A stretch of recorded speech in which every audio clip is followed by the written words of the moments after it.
Bab 11. Penalaran induktif dan pikiran objektif.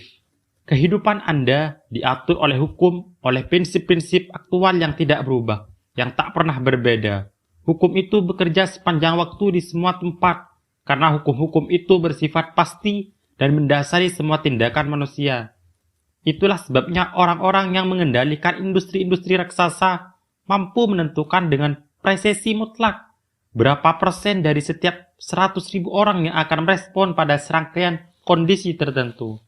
Tetapi perlu diingat bahwa walaupun setiap akibat adalah hasil dari sebab, akibat itu kemudian menjadi sebab. Sebab ini menciptakan akibat-akibat lain, yang kemudian menciptakan sebab-sebab lain.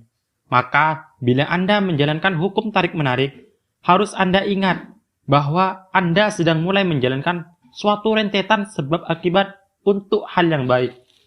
Tak terhingga banyaknya kemungkinan yang ditimbulkan oleh rentetan sebab-akibat ini. Kita seringkali mendengar, suatu situasi yang buruk telah terjadi di dalam kehidupanku. Tak mungkin itu hasil pemikiranku, karena aku pasti tidak pernah membiarkan pikiran yang bisa membuahkan hasil seperti itu.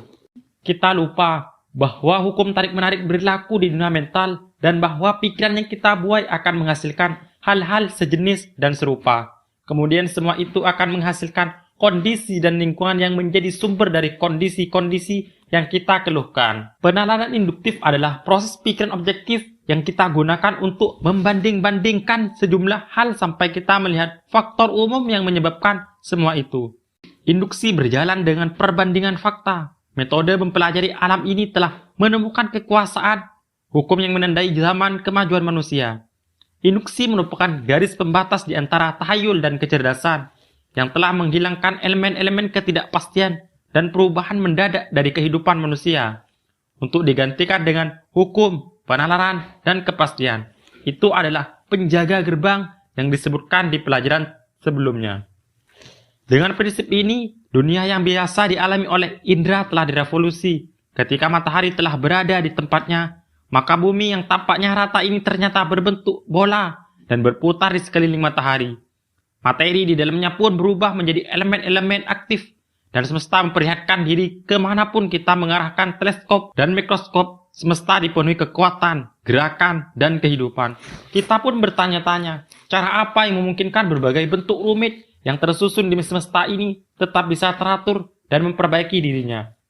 Seperti halnya kutub-kutub dan kekuatan-kekuatan yang sejenis saling menolong atau tetap tidak bisa saling mendekati. Secara umum sebab ini tampaknya juga membuat jarak yang pas dengan bintang-bintang, manusia, dan kekuatan. Sebagaimana manusia dengan sifatnya yang berbeda-beda mulai bekerja sama. Demikian juga kutub yang berlawanan saling tarik-menarik. Elemen-elemen yang tidak memiliki sifat yang sama, seperti asam dan gas, justru akan saling mendekat. Surplus dan permintaan datang silih berganti.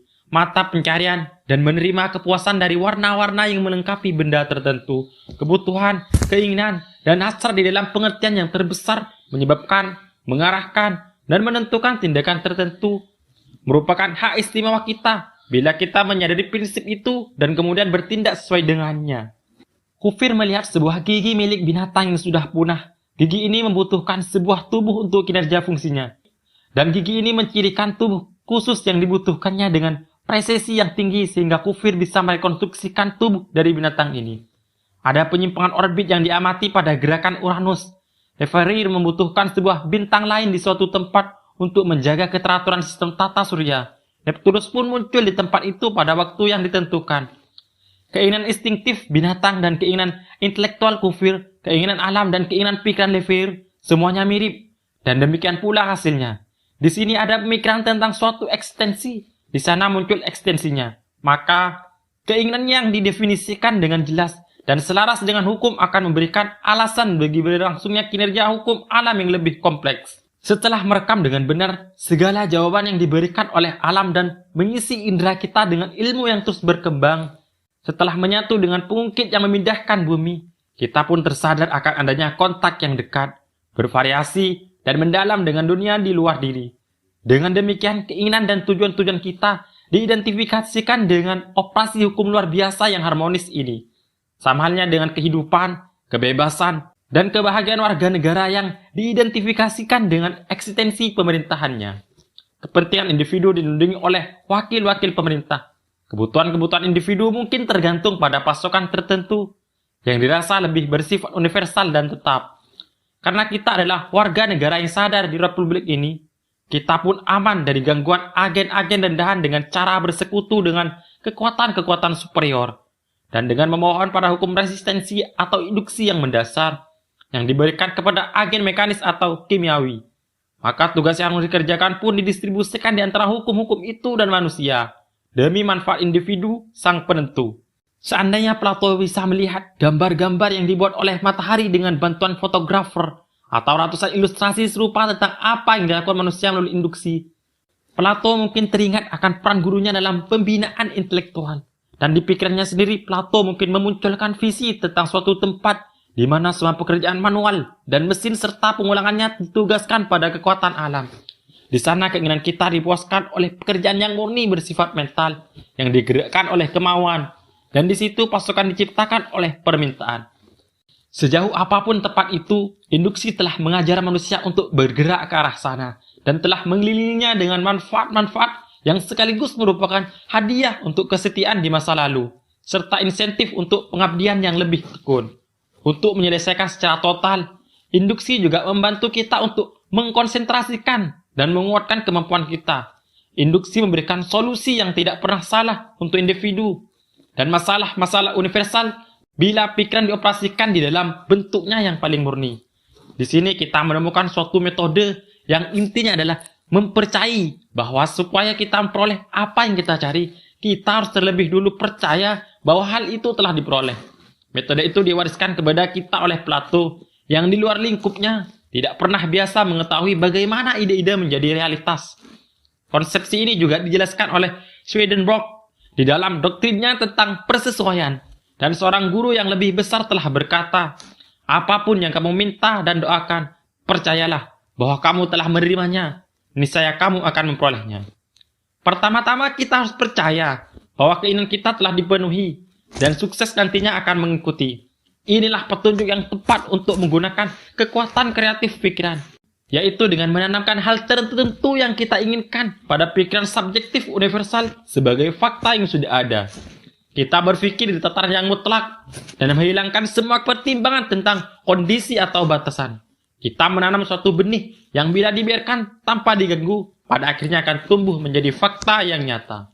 Sebagai kajian, penerapan induksi adalah proses dari pikiran objektif yang kita gunakan untuk membandingkan sejumlah contoh terpisah antara satu dengan lainnya. Sampai kita melihat faktor umum yang menjadikan semua itu. Kita melihat orang-orang di setiap negara beradab di dunia ini yang memperoleh hasil melalui proses yang tampaknya tidak mereka pahami. Biasanya mereka menganggapnya sebagai misteri. Penerapan kita diberikan kepada kita dengan tujuan untuk mengetahui hukum yang digunakan untuk mencapai hasil-hasil itu. Kinerja proses pemikiran terlihat pada orang-orang yang beruntung yang memiliki segala sesuatu, sementara orang-orang lain harus bekerja keras untuk memperolehnya. Orang-orang yang beruntung ini tidak pernah harus berperang dengan hati nurani, karena mereka selalu bertindak dengan benar dan selalu bersikap taktis. Mereka mempelajari segala sesuatu dengan mudah, menyelesaikan apa yang telah mereka mulai dengan baik dan bahagia, hidup harmonis dengan diri sendiri, tanpa harus banyak merefleksikan apa yang mereka lakukan. Mereka tidak pernah harus mengalami kesulitan atau harus bekerja keras. Buah dari pemikiran ini seakan-akan merupakan hadiah dari dewa. Tetapi hadiah ini disadari, dihargai, atau dipahami hanya oleh beberapa orang saja. Sungguh merupakan hal yang sangat penting untuk mengenali kekuatan luar biasa yang dimiliki oleh pikiran dalam kondisi-kondisi yang tepat. Dan penting untuk disadari adanya fakta bahwa kekuatan ini dapat digunakan, diarahkan, dan dibuat tersedia untuk solusi setiap masalah manusia. Semua kebenaran memang sama, walaupun dinyatakan dengan istilah ilmiah modern atau di zaman kuno. Jiwa-jiwa yang pemalu tidak bisa menyadari bahwa kelengkapan kebenaran membutuhkan berbagai pernyataan. Bahwa tidak ada formula manusia yang akan menunjukkan setiap sisanya. Perubahan, penekanan, bahasa baru, interpretasi baru, perspektif yang tidak dikenal, semuanya bukan seperti yang disangka oleh beberapa orang. Itu semua adalah tanda perubahan dari kebenaran. Namun, itu merupakan bukti bahwa kebenaran sedang dipahami dalam kaitannya dengan kebutuhan manusia dan semakin dipahami secara umum. Kebenaran harus disampaikan pada setiap generasi dan pada setiap bangsa dengan istilah-istilah baru yang berbeda. Itulah sebabnya Guru Agung berkata, percayalah bahwa kamu menerima dan kamu pasti menerima.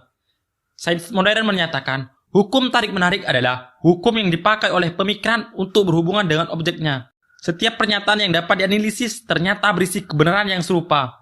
Perbedaan satu-satunya adalah bentuk penyampaiannya. Kita sedang berada di ambang era yang baru. Telah tiba waktunya ketika manusia mempelajari rahasia keunggulan. Jalannya sedang dipersiapkan untuk suatu tataran sosial baru yang lebih hebat dibandingkan apapun yang pernah diimpikan sebelumnya. Konflik sains modern dengan teologi, studi tentang perbandingan agama, dan kekuatan besar tentang gerakan-gerakan sosial yang baru. Semua ini membuka jalan untuk tataran-tataran yang baru. Bentuk-bentuk tradisi mungkin telah dirusak sehingga menjadi benda yang antik, tetapi tidak ada nilai yang hilang. Kepercayaan itu menuntun bentuk ekspresi yang baru, dan keyakinan ini terbentuk di kesadaran yang mendalam tentang kekuatan yang sedang dimanifestasikan pada aktivitas spiritual masa kini yang ditemukan di mana-mana.